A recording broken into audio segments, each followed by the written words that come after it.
WADR. Promoting dialogue.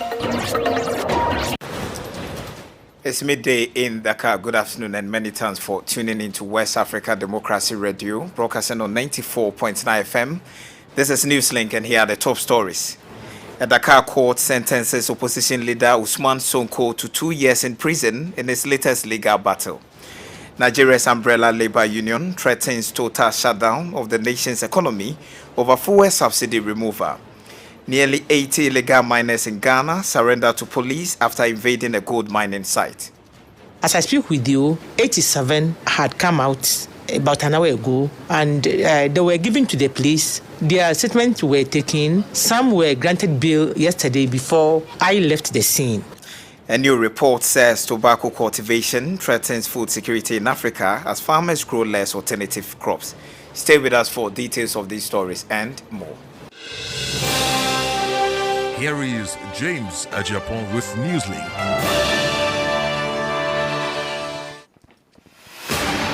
This is breaking news. Breaking news. Now to breaking news. Senegalese opposition leader Ousmane Sonko has been convicted in a case filed against him by a former Masso's Aji Sarr. The Dakar court served Sonko a 2-year prison sentence with 600,000 CFA francs in fines for corrupting young people. However, the Pastef leader was cleared on the principal charge of rape, which was put forward by the prosecution, who requested up to a 10-year sentence. Recall, the Yewi Askanwi coalition figure had earlier been handed a 6-month suspended prison sentence in a defamation case against Senegal's Minister of Tourism, Mam Mbanyang.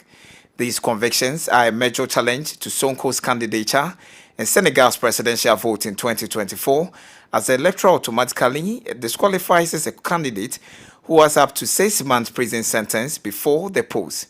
Thursday's latest verdict against him comes amidst a tense political atmosphere characterized by violent protests in parts of the country. Remaining in Senegal, President Macky Sall Wednesday led the national dialogue to discuss some concerns raised by political parties and civil society organizations. These issues centered on the current political climate and the increasing cost of living, among others. The opposition political coalition, Yewi Askanwi, was divided over this dialogue that had Khalifa Sall, the former mayor of Dakar, grace the occasion. The Senegalese head of state promised peace and credible elections in 2024, an assurance short of what the opposition had expected. Abdullahi Hassan completes the story. A wide range of political hot topics were brought forth for discussion at the presidential palace. The main opposition leaders present at the dialogue outlined their wishes and expectations during their speeches. Among them was Idrissa Seck, president of the Rewmi political party. Khalifa Sall of Tahaou Senegal coalition wished to have the matter of a possible totem candidacy addressed. He insists that, and I quote, "The question of a third term of office is not new, and we need to discuss it," end of quote. President Macky Sall, however, remained resolute as far as he is concerned. Forcing his hand in any decision relating to his plans to run or not to run for re-election in 2024 is out of the question. In their speeches, members of the civil society congratulated political players on their display of peaceful interactions and called upon them to cultivate the same peace among their sympathizers. The dialogue is due to continue for the next 2 weeks. Abdullahi Hassan reporting. Meanwhile, opposition leader Ousmane Sonko's trial. Now to our next story. In Guinea, political parties have reacted to a proposal by the army to reduce the number of political parties to 3 in the country. Selu Dalin Jallo's UFDG believes that it is not up to the military to make such a proposal. Others are calling on the National Transitional Council to simply reject this proposal, which risks creating more problems. WADR's Conakry correspondent, Cherno Afa Ibrahim Abade, has more in this report, voiced in our studios by Imo Edit. To put an end to the political divide, but above all to combat ethnic centricity, the military is proposing to reduce the number of political parties in Guinea to 3. This proposal has already been rejected by the UFDG. According to the communications advisor to the president of this political party, the military simply wants to put an end to the multi-party system. Lansana Koyate's Hope for National Development Party believes that this proposal should be rejected by the CNT. Mohammed Sisse, in charge of communications for PEDN, believes that the current law can regulate the functioning of political parties. Reducing the number of political parties to 3 is a proposal of the National Committee of the Conference, endorsed by the ruling military. It remains to be seen whether the National Transitional Council will adopt it or not. A more edit with that report by WADR's Conakry correspondent Cheno Afa Ibrahima Badi. More stories coming up on West Africa Democracy Radio. Newslink continues. This is Newslink on West Africa Democracy Radio, broadcasting on 94.9 FM. Remember, we are streaming all around the world on WADR.org. The Malian Authority Wednesday admonished its citizens present in Mauritania to disengage in demonstrations. This emanates from a young man's demise after his arrest and detention at a police station in the nation's capital, Nouakchott. According to the General Directorate of National Security in Nouakchott, some foreigners and residents were engaged in protests on Tuesday evening without tracing their home origins. The Directorate thus threatened to revoke the residence permit, expel, and also bring any foreigner who will be identified as a participant in the protest to face the law. It is on this note that the Malian embassy issues that warning to its nationals to abide by the laws of Mauritania. Recall, the Mauritanian police in a statement on Monday identified Omar Job as the deceased, stating that a patrol unit rescued him in the hands of a group of young men assaulting him. The police said Job was found almost unconscious and later died at a hospital where he was taken to receive medical care. The Gambia and 5 other countries lose a cumulative sum of $2.5 billion annually to illegal fishing activities. Amnesty International, in its report titled "The Human Cost of Overfishing," is a research work on fishing in local communities in Sanyang on the west coast of the Gambia. The report notes that Senegal, Guinea-Bissau, Guinea, Sierra Leone, and Mauritania face similar challenges. The right organization says not only are the population's livelihoods threatened and rights violated by this act, but also endanger some aquatic species. At least 63 Gambians were contacted for this report between 2021 and 2022. Michelle Eken, a senior researcher for West and Central Africa at Amnesty International, tells WADR more about their findings. One of the things we notice is the lack of transparency in the fishing industry. Lack of transparency means that all the fishing agreements between the Gambian government and foreign governments are not public. So the public cannot access to those agreements. The only agreement that's public that we could find is the agreement that the Gambian government has with the European Union. But all the other ones are not accessible and they are not systematically reviewed by Parliament, which is a requirement of the Constitution. The other thing that shows a lack of transparency is the fact that the environmental impact assessment of fish meal factories, there are 3 of them in Gambia, are not public. We look particularly into the fish meal factory in Sanyang, and despite the fact that they said that they consulted with the community, we found out while talking to people on the ground that it wasn't thorough. They didn't talk to enough people. The other thing that we note in this report is the violation of socioeconomic rights of the people, including the right to work and the right to food. And that is the result of overfishing by several actors.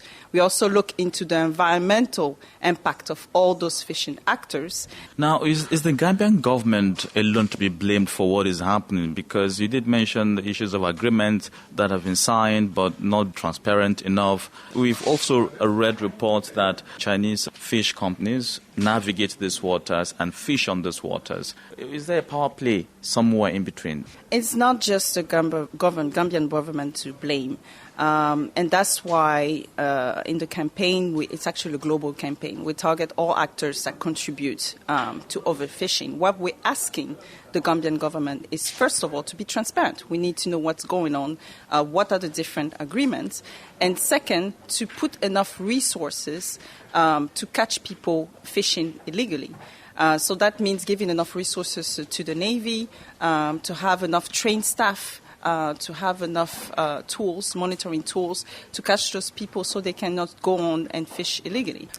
That was Michelle Leken, a senior researcher for West and Central Africa at Amnesty International. As a reminder, the Gambian Coastal Defense in 2019 led an operation that resulted in the arrest of 16 fishing vessels, mostly Chinese-owned, and suspected of fishing illegally.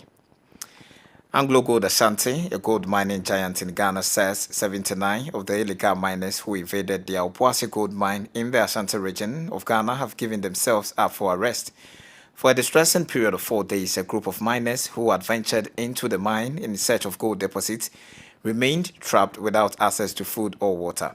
According to report, the miners came out of the underground tunnel of their own will, were unharmed, and have been arrested. From Accra, Tiawene Bela Lawson reports. Over the weekend, illegal miners in the Obuasi community entered the underground tunnel of the Anglo Gold Ashanti Mining Company without authorization. After being caught in the shaft, the illegal miners alleged the mining company trapped them by blocking the exit, a claim denied by Anglo Gold Ashanti. On Wednesday, the Obuasi East District Security Council said preliminary investigations revealed that 100 miners invaded the concession of the company, with 71 of them going underground. Head of the District Security Council, Faustina Emisa, tells WADR that 87 out of the about 100 miners have so far come out of the tunnel. As I speak with you, 87 had come out about an hour ago, and they were given to the police. Their statements were taken. Some were granted bail yesterday before I left the scene. An official of the Anglo Gold Company, Kofi Hemang, maintains that the illegal miners were never trapped and that they had the opportunity from day one to come out. He adds that the miners agreed to come out after negotiations with the district authority and security agencies. They had the opportunity to come out, and we were there. Myself and host of Minerals Commission, Mining Inspectorate, we were there. They opened the gate for the young men to come out. But for fear of being arrested, they defied the orders to come out. So, of the truth, in court, they weren't trapped. They were hesitant to come out for fear of being arrested. Reporting for Newslink on West Africa Democracy Radio, I am Atiewin Imbila Lawson in Accra. You are listening to Newslink on West Africa Democracy Radio 94.9 FM Dakar. Here is a reminder of our top stories. A Dakar court sentences opposition leader Usman Sonko to 2 years in prison in his latest legal battle. Nigeria's umbrella labor union threatens total shutdown of the nation's economy over fuel subsidy removal. Nearly 80 illegal miners in Ghana surrendered to police after invading a gold mining site. A new report says tobacco cultivation threatens food security in Africa as farmers grow less alternative crops. Still ahead, we have a newspaper review, guest interview, and some sports updates. Kindly stay with us. West Africa Democracy Radio. It's you speaking. It's 30 minutes past 12 in our studios here. This is West Africa Democracy Radio, broadcasting on 94.9 FM. Don't forget you can follow our discussions on Twitter and Instagram at WADR News, and on Facebook, West Africa Democracy Radio English Service. We are also present on YouTube at WADR News. The annual celebration of World No Tobacco Day this year reveals that its cultivation and production aggravate food and nutrition insecurity in Africa. This is because it destroys ecosystems, impoverishes soils, defiles waters, and pollutes the environment. The World Health Organization, WHO, says while the number of users of tobacco products is decreasing in other regions of the world, it is constantly increasing in the continent. For more details, let's join Marty C. The WHO Regional Director for Africa, Dr. Matshidiso Moeti, on the occasion of the World No Tobacco Day, declared that tobacco users in Africa increased from approximately 64 million adult users in 2000 to 73 million in 2018. This increase is partly due to increased production of tobacco products and aggressive marketing by the tobacco industry. This year's theme is Growing Food, Not Tobacco, and aims to raise awareness among tobacco growers of the various possibilities of producing and marketing alternative crops.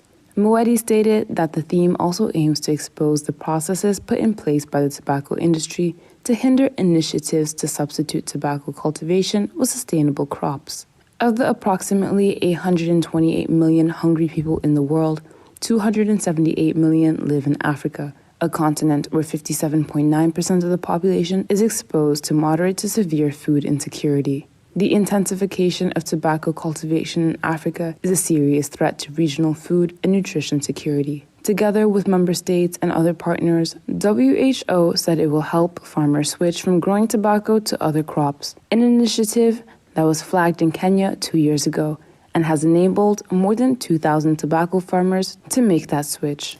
Marty C. filed that report.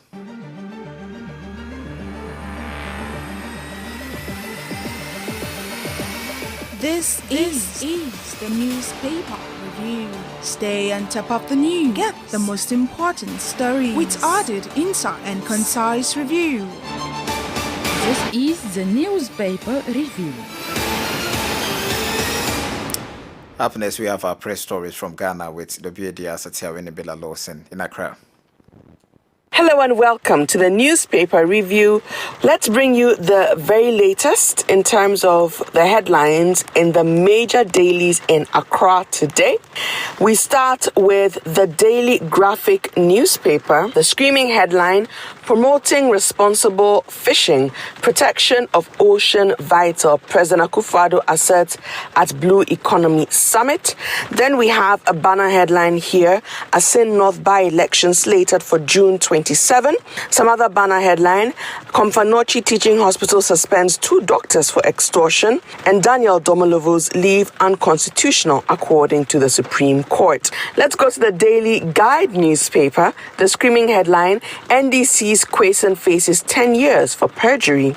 Asin North by-election slated for June 27 by the Electoral Commission. Market Queens pick forms for Alan.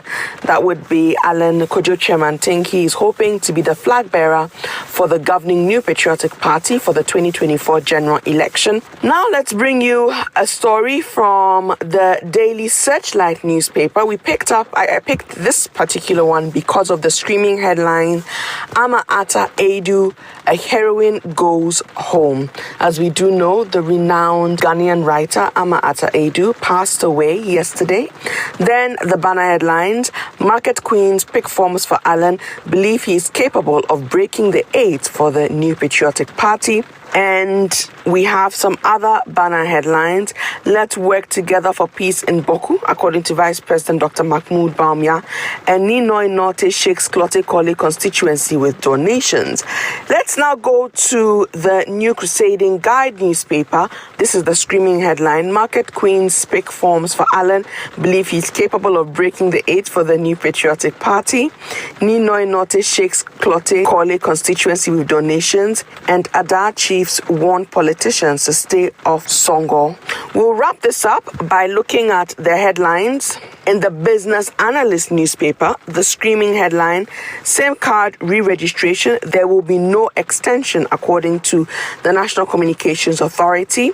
Then we have some banner headlines, remove 20% import tax on sanitary products, LPG to go down by 5% according to the Institute of Energy Securities. Then Asin North by-election slated for June 27. The Electoral Commission pegs filing fee at 10,000 Ghana cedis. And the new utility tariffs to take effect today as PURC justifies increment.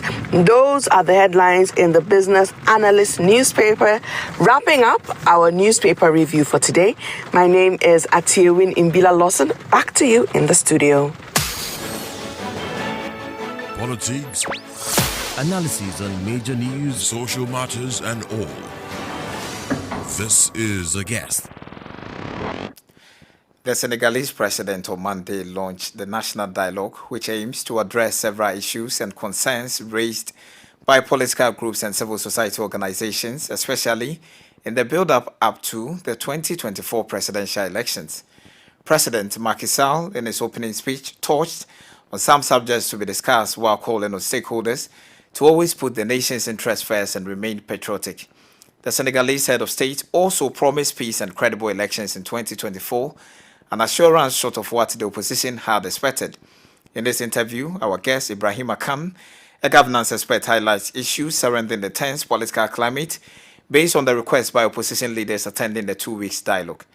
On the sidelines, questions remain whether President Sall is leveraging to calm the political tensions, or is truly concerned about building a political consensus for stability as far as the electoral future of Senegal is concerned? Well, it's the role of the president of a republic when there is a tension in the country to try to use all the available mechanisms, particularly state mechanism, to really try to not only make sure that the tension goes down, but also try to find solution to issues that raise that tension.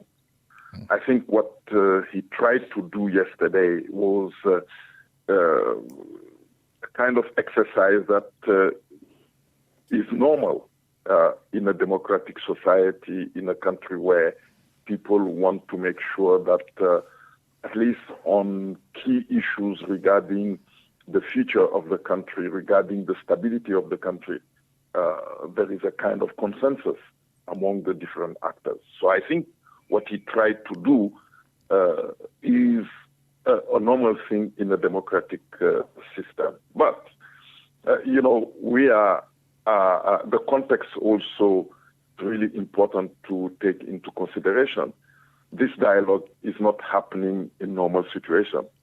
This dialogue is happening 9 months before presidential election, where part of the population believes that this will be an election where we need to have a new president because the incumbent has already done 2 terms, where in the ruling party and even the majority that is in power today, they believe that the president can do a 3rd term. That's an important issue. So in your view, do you see that in the hearts and minds of the opposition political parties, the issues surrounding the political climate or the context, as you put it, is satisfactorily addressed? Well, it's quite difficult to say that all the issues will be addressed, given the fact that, for example, part of almost 120 political parties have decided to boycott that meeting. The leader of the opposition has decided not to participate. So this dialogue is between the president and part of the opposition. So decision that can be taken during that dialogue may not be a decision for all the political class. That is one of the big issues because, yes, the president has convened that meeting. Yes, some key actors are participating, but the conclusion we are not sure if the conclusion will be accepted by everybody. That is one of the constraints. And the second one is that will the president use this opportunity also to clarify his own position about the possibility of another term for him? That may be, because I think if that clarification happens, at least it will help to have an idea of what will be the next month, what will be the situation in the next month before the general election in February 2024. So, of course, with that clarification, do you expect anything different based on the dialogue that has been scheduled for next 2 weeks? Well, yesterday, it's quite very interesting to hear the President of the Republic and say there is no taboo. We can discuss everything. And he even went, I don't know if it is a joke or if it is really what he thinks. He said, if people don't want me to do a 3rd term, they have to ask me kindly, not to force me to do things. So maybe all those 2 elements can maybe translate a kind of openness of the president, because we like it or not, there is a tension in the country. We like it or not. Like today, just because of the a decision of the country. Dakar is completely dead today. Ibrahim Akan is a governance expert. And here's Sankule Janko with some sports updates.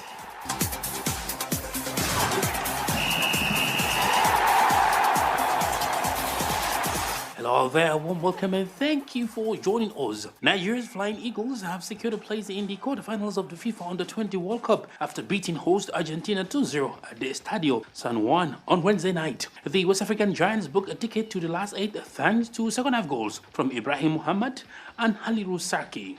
This is Nigeria's first ever win over Argentina at this level after various attempts. The young Argentines had the momentum on their side thanks to home support as thousands of fans cheered them up. Despite that, however, Ladan Boso and his youngsters stuck to their plan and showed their attacking intent. Following a goalless draw in the first half, the Flying Eagles went all out in the second half, and it paid off as Ibrahim Mohamed put Nigeria ahead in the hour mark. Nigeria doubled their lead against run of play as Argentina went all out to equalize. Substitute Halilu Saki received a delightful cross from AC Milan youngster Victor Alitu to nod home and send the Flying Eagles flying into the quarterfinal. It was a contrasting fate for Tunisia, however, who were knocked out of the tournament following a 4-1 defeat by Brazil on Wednesday night. Tunisia's defeat means 2 of the 4 African representatives in the FIFA Under-20 World Cup, Senegal and Tunisia, have gone home, while Gambia will hope to continue their impressive performance and join Nigeria in the last 8 when they take on Uruguay today. The final results in the FIFA Under-20 World Cup for matches played on Wednesday are as follows: Argentina 0, Nigeria 2, Brazil 4, Tunisia 1, England 1, Italy 2, Colombia 5, Slovakia 1. Meanwhile, in today's fixtures, the Gambia will entertain Uruguay and Ecuador will take on South Korea. And that's it for sports. It's back to you. Thank you, Sankule Janko, for that sports update. We have come to the end of this edition of Newslink from West Africa Democracy Radio, broadcasting from Dakar, Senegal. Thank you for listening. And many thanks to our listeners in the Gambia via Hot 104.3 FM. And in Liberia via Alternative Youth Radio 98.9 FM Lufa County.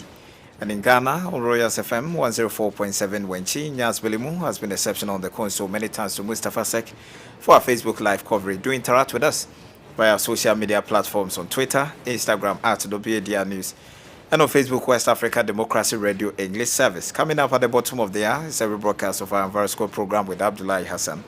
I'm James Adjapong. Good afternoon. News, talk, music, get it all 24 hours on West Africa Democracy Radio 94.9.